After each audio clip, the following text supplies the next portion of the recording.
சீக்கிரம் என்று பதறிய பெண் ரன்னிங்கில் ஏற முற்பட்டவருக்கு காத்திருந்த பேரதிர்ச்சி.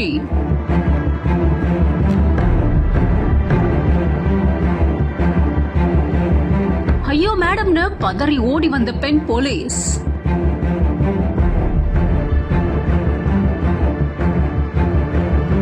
ஹைதராபாத்ல இருக்கிற கிர்லாபள்ளி ரயில்வே ஸ்டேஷன்ல தான் இந்த சம்பவமானது நடந்திருக்கு. ட்ரெயின் பிடிக்கிறதுக்காக அவசரமா ஏதோ வாங்கிட்டு ஏற முற்பட்டிருக்காங்க இந்த பெண்மணி. ஆனா அந்த நேரம் பார்த்து ட்ரெயின் கொஞ்சம் ஸ்பீடா மூவ் ஆகவே காலிடறி கீழே விழ போயிருக்காங்க. அப்படி கால் ஸ்லிப் ஆகி கீழே விழ போனவங்களை சூப்பர் விமன் மாதிரி இந்த பெண் போலீஸ் காப்பாத்தி இருக்காங்க. சடார்னு ஓடி வந்து துரிதமா செயல்பட்டு அந்த பெண்ணை காப்பாத்தி இருக்கிற இந்த பெண் ஹெட் கான்ஸ்டபிள் பேர் விஜயா அப்படின்னு சொல்லப்படுது. படத்துல வர மாதிரி சடார்னு இந்த பெண் போலீஸ் யோசிச்சு செயல்பட்டதுனால பெரும் அசம்பாவிதம் தவிர்க்கப்பட்டிருக்கு. இது தொடர்பான சிசிடிவி வீடியோ காட்சிகள் வெளியாகி சமூக வலைதளங்கள்ல வைரல் ஆகியிருக்கு. இந்த பெண் போலீஸுக்கு பாராட்டுகளும் குவிஞ்சிருக்கு.